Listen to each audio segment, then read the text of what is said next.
आसमान की नज़रें उसके गुलाब की पंखड़ियों की मानिंद लबों पर आन ठहरी। आपकी गलती नहीं है, मिडिल क्लास लोगों की ये आदत होती है, मेरे ख्याल से ज़रूरत से ज़्यादा हाथ फैलाने की। आसमान बेसाख्ता उसके चेहरे पर झुकते तंजिया मुस्कान लिए बोला। मारिया की रंगत अहानत के बाइस सुर्ख हुई। शहद रंग कटोरों में नमी झिलमिलाने लगी।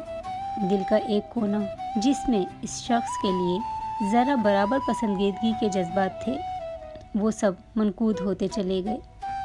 दूसरी जानिब अरशमान मलिक इस संदली सी महक को इतने करीब से महसूस करते जैसे मदहोश सा हुआ था। उसका दिल इस हसीन लड़की की कुर्बत का ख्वाहा हुआ था। वो इसकी महक में बेसाख्ता गहरा सांस भर गया। इस शहद रंग आँखों में ठहरी नमी, लबों से चुनने का इरादा उस